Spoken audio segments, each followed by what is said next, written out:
everybody, it's the Law Gnome, and welcome to your first of many DCAU updates in 2019. If you're new to my channel, let me just say welcome. It is a pleasure to have you, and for all of you returning to hear about my thoughts in the world of Bruce Timm's DC animation, welcome back. So, as I said, there's going to be a great deal of DCAU updates this year because of the fact that, like last year, celebrating the 80th anniversary of Superman, this year we are celebrating the 80th anniversary of Batman. So we're going to be reviewing all of the Batman-related DC direct-to-video animated films that I have not done so far on this show, as well as Batman Mask of the Phantasm and Batman Beyond Return of the Joker. So I am really excited to talk about all of these great Batman films. But today we are not going to be talking about those. We are actually talking about the newest installment in the DC animated film library, and that is the sequel to their newest big project, which is based on the famous death and return of Superman. In the second film,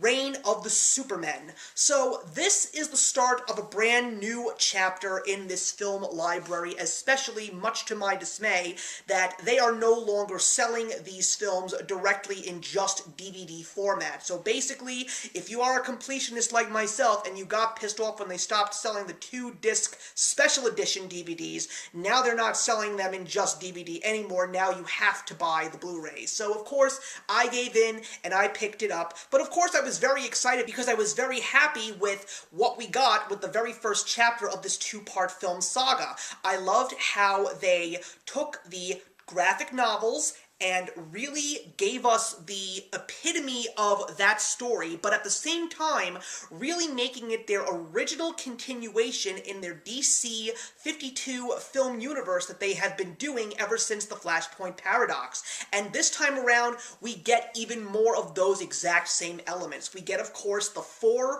possible Supermen, including the Eradicator, Cyborg, Steel, and Superboy, and people are now wondering who are these new 4 wannabe Supermen, but more importantly, is any of them the real Superman? So this movie is definitely epic. The first one was epic, but this one just continues on that grand scale.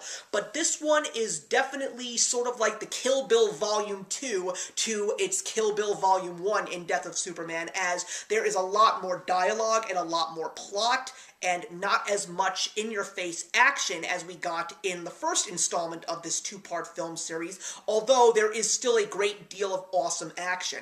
There's also some excellent character development with Lois Lane, Lex Luthor, and all 4 of the Supermen, which I was very, very impressed by. Maybe not so much one as opposed to the other 3, and you'll have to find out for yourself when you do watch this film, but I was very impressed by how all the characters fit into this story, and one of the few things that the creative team at DC and Warner Brothers did beautifully, I wish they could have done that with some of the DCEU films that we've gotten in theaters in recent years.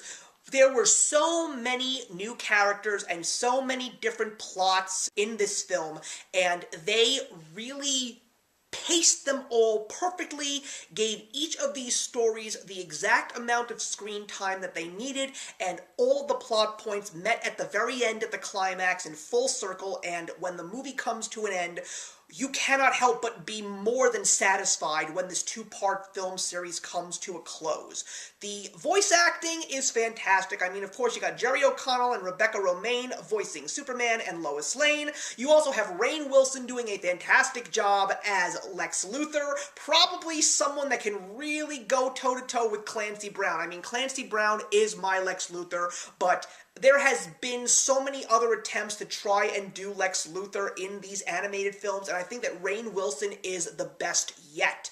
Probably the one who really stands out for me is the voice of Superboy, and that, of course, is Cameron Monaghan. You know him from Shameless, you know him as Jerome from Gotham, and one of the few things that I'm so happy about is now that he has left Shameless, he is dedicating a lot of his talent to this DC animation, and I'm so glad. It makes me really want to find out from him directly if he happens to be a true comic book nerd, because that would just lift my spirits. One of the few things I also have to say is that it was very hard for me to part ways with Andrea Romano, who had been doing the voice direction for Bruce Timm's animated series and movies for so many years. I think with these two films, Wes Gleason, who took her place, has finally come into his own. He's finally picking the right voices, he's using them beautifully, but probably the thing that makes me so impressed and so satisfied and even more excited for the next bunch of films that are coming out this year within this library, because we're getting 3 more.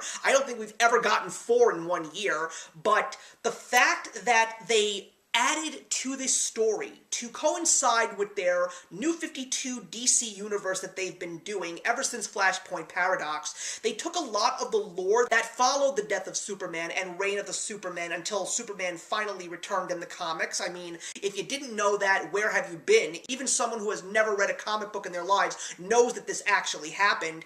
But the fact that they went all the way back to some of the plot points from Justice League War and took a look at some of the lore involving Doomsday from future comic books that gave us a little bit more into what Doomsday was, they used it in such an ingenious fashion to really make this story not a standalone, rather make it a part of this specific timeline, and at the same time make it grand, make it beautiful, and make it very memorable. I mean, these two films are definitely right up there with their last 2-part film, which is, of course, The Dark Knight Returns Parts 1 and 2.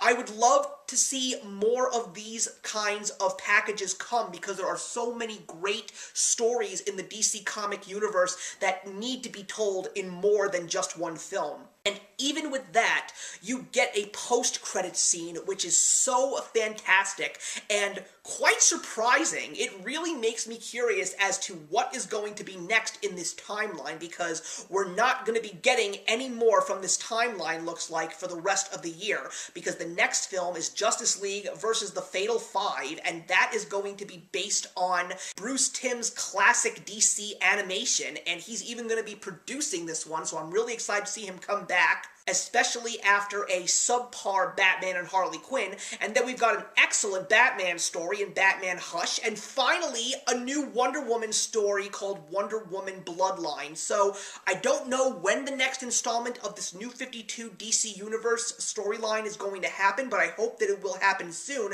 because after Death of Superman and Reign of the Supermen, I am extremely excited for the future. So thank you very much for watching, everybody. Please leave your comments in the box below, and let's discuss Reign of the Supermen. You're more than welcome to throw Death of Superman into the mix as well if you want to just talk about the complete package. And I will see you in the next one. Hey, thank you so much for stopping by my channel today. If you're new here and want to see more of what my channel has to offer, please click on the link to my last video, or hit that subscribe button to be kept up to date with all of my uploads. Content of all sorts is posted here quite often, so trust me, you do not want to fall behind. I will see you in the comments, and actions speak louder than words.